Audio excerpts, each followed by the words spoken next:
विषय जो है ये महिला उत्पीड़न का है और विषय एक पत्रकार के साथ में दुर्व्यवहार का है, उनकी अवैध तरीके से गिरफ्तारी का है। और आप हमेशा लीड की बात कर रहे हैं कि मैं 35,000 से लीड करूंगा, मैं इतने हजार वोटों से जीत जाऊंगा। संजय भाई, कभी तो थोड़ी संवेदनाएं दिखाइए, राजनीति से इतनी कोई बात करिए, राजनीति से अलग भी कोई बात संवेदना है। आपको सिर्फ पॉलिटिक्स करनी है। मेरा छोटा भाई है, आधा संतू मेरा छोटा भाई है, संतू मेरा छोटा भाई है, आपको बोलने का जरूरत नहीं। संतू को साथ में बहुत सारे, संतू को ऊपर बात संतू की नहीं है, बात यह है कि आप वोटों की गिनती गिनाने आ गए। कानूनी कार्रवाई चल रही है, किस कारण है नहीं हो रहा है। लेकिन मोदी जी को समय में 2020 काउंट करने के लिए बनी है, पत्रकार विषय पे आप वोट काउंटिंग की सरकार जी, पहले तो आपने इस मामले की गंभीरता को नहीं समझा और अब जिस तरह की दमनकारी नीति आप एक सेकंड दुष्यंत जी आ रही हूं।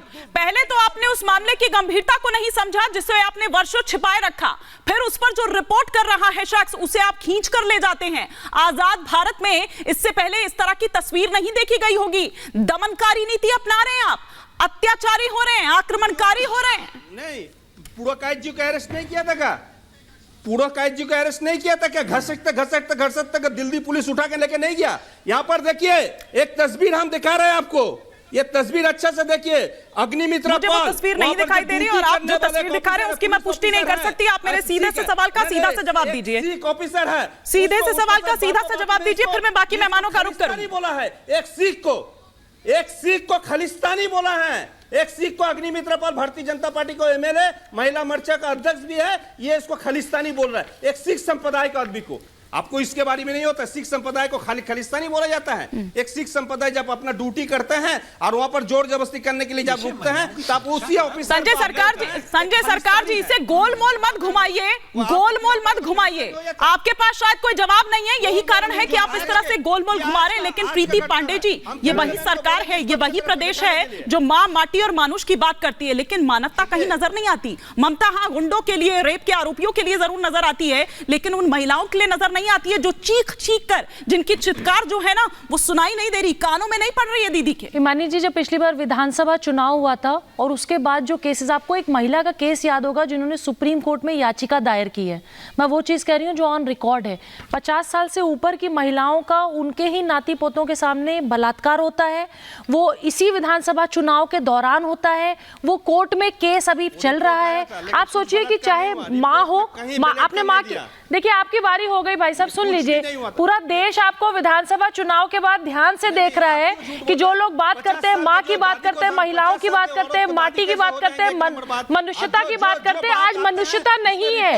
आज बंगाल में मनुष्यता नहीं दिख रही है। महिलाएं खुद आके सामने कह रही हैं डर, आपके गुंडे, सुन लीजिए, आपके जो गुंडे टीएमसी के नेता है वहां के, जिनका नाम शाहजहां शेख है, उनके डर के मारे लोग अपना चेहरा छुपा के बात कर रहे हैं। महिलाएं साफ साफ बता रही हैं कि कैसे ये लगातार। सरकार जी रुक जाइए, आपके धारा प्रवाह बोल देने से आपने जो किया है वो छिप नहीं जाएगा, ढक नहीं जाएगा। आप एक बार सुन लीजिए, फिर बाकी मेहमानों का भी रुख करना है। मुझे सिर्फ इतना बता दीजिए कि पूरा गांव ये बात कह रहा है कि टीएमसी के वर्कर रात में महिलाओं को अपने यहाँ दफ्तर पे बुलाते हैं, तो पूरा गांव क्या झूठ बोल रहा है? पूरा गांव बीजेपी का है, पूरा गांव आरएसएस का है। महिलाएं डर के मारे सामने नहीं आ रही हैं, चेहरा छुपा के बात कर रही हैं। आपके गुंडे वहां उस क्षेत्र में इतने हावी हैं कि लोग डरते हैं।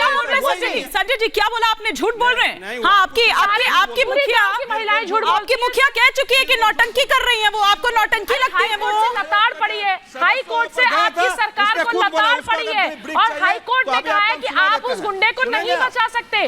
ममता बनर्जी जो वहां की मुख्यमंत्री आदरणीय ममता बनर्जी जी, वो नहीं बचा सकती शाहजहां शेख को, उनको बचाना नहीं चाहिए। आपको लताड़ पड़ी है हाई कोर्ट से, कोलकाता हाई कोर्ट से। विवेक श्रीवास्तव जी, नहीं लग रहा है कि टीएमसी से कुछ वहां पर संभल रहा है? वहां पर सारी मशीनरी, सब सिस्टम जो आप एक तरह से देखिए कि ध्वस्त हो गया है। कम से कम एक ट्रांसपेरेंसी रखने की जरूरत थी। चलिए, राजनीतिक दलों को आपने रोका, वो आपका अपना एक अलग मामला था, वो आपने रोका, लेकिन मीडिया को जाने से आप रोकेंगे, पत्रकार को आप इस तरह से उठा कर ले जाएंगे? न जाने उसने ऐसा कौन सा गुनाह किया था?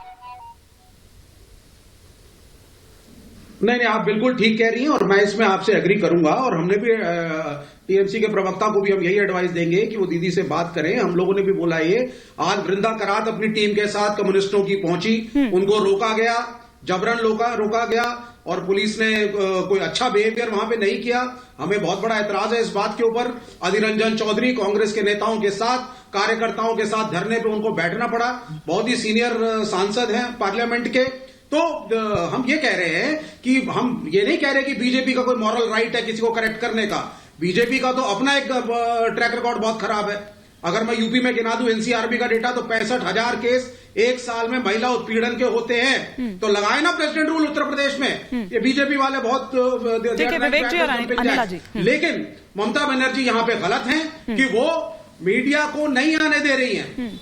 आपको प्रतिद्वंदियों को नहीं आने देना है, बीजेपी को नहीं आने देना है। वो आपका एक टेक है। अगर आपको लग रहा है कि लॉ एंड ऑर्डर आपका खराब हो सकता है, every person from the media should be allowed transparently. जब मीडिया और ये वही ममता जी हैं जो बाकी प्रदेशों में दिखाती हैं, बताती हैं कि मीडिया की आवाज दबाई जा रही है, हनन हो रहा है, लोकतंत्र की हत्या हो रही है। अपने यहाँ से टीम भेज देंगे, यूपी के हाथरस हो। हमने कल भी हम लोग अर्नब गोस्वामी के साथ इस मामले में खड़े हैं। रिपब्लिक के साथ पूरा ऑपोजिशन है इस मामले में कि जिस पत्रकार को कल पकड़ा गया, मैं लाइव देख रहा था, मैं जुड़ा हुआ था आपके चैनल पे उस वक्त। We are with Arnab Goswami, we are with Republic, opposition stands with the journalists. ये बड़ी क्लियर सी बात है।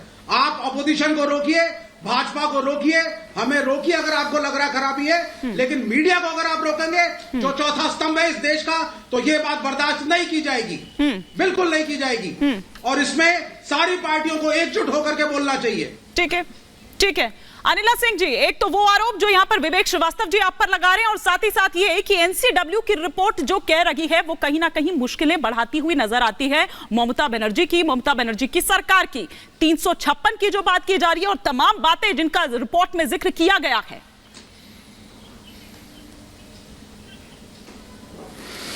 मेरी सबको राम राम। और ये बहुत दुर्भाग्यपूर्ण है। दुर्भाग्यपूर्ण मैं इसलिए कह रही हूं क्योंकि महिला अपराधीकरण, और वो भी इस चरम सीमा पे, इस परिकाष्ठा पर, एक ऐसे राज्य में जिसकी मुखिया खुद एक महिला हैं। और दुख जब होता है, और दुर्भाग्य जब मैं कहती हूं इसलिए कहती हूं कि वो इसको मानने के लिए तैयार ही नहीं है। वो कह रही है नहीं, ये बीजेपी और आरएसएस करा रही है। वो तो नौटंकी बता रही है। नहीं, ये तो बीजेपी आरएसएस सोच रही है कि माइनॉरिटीज वर्सेस हम आदिवासी करा रहे। अरे भारतीय जनता पार्टी और आरएसएस का यही काम रह गया है। आप क्या कर रही हैं वहां पे? मुख्यमंत्री हैं। लॉ एंड ऑर्डर सिचुएशन, महिलाओं की सुरक्षा आपका विषय है कि नहीं है? आपका विषय केवल। संजय जी एक सेकंड मैं आ रही हूँ, एक बार उनको कंप्लीट करने दीजिए, उसके बाद आप अपनी बात करिएगा। आपको तो नौटंकी लग रही थी ना, आपको नौटंकी लग रही थी। रुक जाइए, एक बार रुक जाइए, उनका जवाब आने दीजिए, फिर उसके बाद आप बोलिएगा। अनिला जी। और ये टीएमसी के जो प्रवक्ता यहां बने बैठे हुए हैं, मीडिया को माफिया कह रहे हैं। साहब, आपकी नजर में मीडिया माफिया ही है, तभी आपने रिपब्लिक के पत्रकार को गिरफ्तार कर लिया। आपको मीडिया माफिया दिखती है और शाहजहां शेख क्या दिखता है? लाडला। गोदी में बैठा के ममता बनर्जी घूम रही हैं। मध्य प्रदेश में किस प्रकार की महिला मुख्यमंत्री हैं वो?